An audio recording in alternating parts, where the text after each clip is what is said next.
আর মাত্র সপ্তাহখানেক সময়, এরপর শুরু হবে বাংলাদেশ ওয়েস্ট ইন্ডিজের 3 ম্যাচের ওডিআই এবং 3 ম্যাচের টি-20 সিরিজ। অক্টোবরের 18 তারিখ থেকে শুরু হবে 3 ম্যাচের ওডিআই সিরিজ।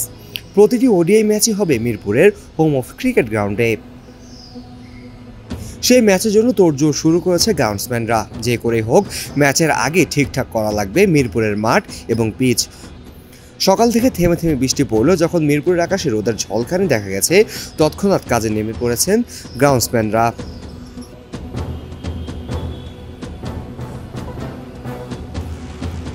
প্রধান নির্বাচক কাজী আশরাফ হোসেন লিপু এবং ক্রিকেট অপারেশনস কমিটির চেয়ারম্যান নাজমুল আবেদিন ফাহিম মাঠে এসে পর্যবেক্ষণ করেন কাজ, দেখেন মাঠ এবং পিচের অবস্থা। কিছু সময় কথা বলেন গ্রাউন্ডসম্যানদের সাথে, দেখিয়ে দেন কিভাবে কাজ করতে হবে, কারণ হাতে যে সময় বেশি নেই। বাংলাদেশ দল এখন রয়েছে সংযুক্ত আরব আমিরাতে। আফগানদের বিপক্ষে টি-20তে হোয়াইট ওয়াশ করার পর প্রথম ওডিআই ম্যাচে হারের স্বাদ নিতে হয়েছে টাইগারদের। আজ সিরিজের দ্বিতীয় ম্যাচ খেলছে টাইগাররা। এই ম্যাচ সিরিজ বাঁচানোর জন্য যতটা গুরুত্বপূর্ণ, ততটাই গুরুত্বপূর্ণ হবে 2027 সালের ওয়ানডে বিশ্বকাপের জন্য। কারণ সরাসরি 2027 সালের বিশ্বকাপ খেলতে হলে 2027 সালের মার্চের মধ্যেই বাংলাদেশকে র্যাঙ্কিংয়ের 8-এ উঠে আসতে হবে। বাবা, এত এনার্জি কই পাও? এই পাওয়ার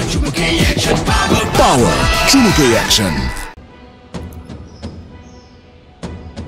আফগানদের বিপক্ষে খেলার পরপরই বাংলাদেশ ঘরের মাঠে 3 ম্যাচের ওডিআই সিরিজ খেলবে ওয়েস্ট ইন্ডিজের সাথে, যার জন্যই মিরপুরের মাঠ নিয়ে এত তোড়জোড়। মিরপুর শেরেবাংলা জাতীয় ক্রিকেট স্টেডিয়ামে 3 ম্যাচের ওয়ানডে অনুষ্ঠিত হবে 18 অক্টোবর, 21 অক্টোবর এবং শেষ ওডিআই ম্যাচটি হবে 23 অক্টোবর। খেলা শুরু হবে দুপুর 1:30 থেকে। এরপর 24 অক্টোবর চট্টগ্রামে যাবে 2 দল।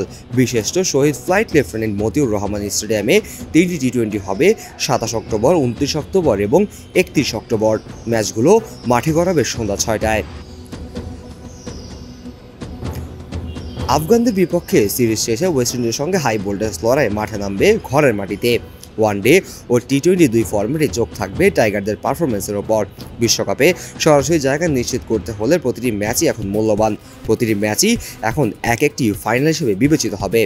মিরপুর ও চট্টগ্রাম মাঠে হবে টাইগারদের সাম্প্রতিক চ্যালেঞ্জের মঞ্চ, যেখানে সমর্থকদের প্রত্যাশা থাকবে শীর্ষে। প্রস্তুতি চলছে জোরে সোরে, এখন শুধু অপেক্ষা মাঠে পারফর্ম করার। Kazi Mohammad Arafat, on field.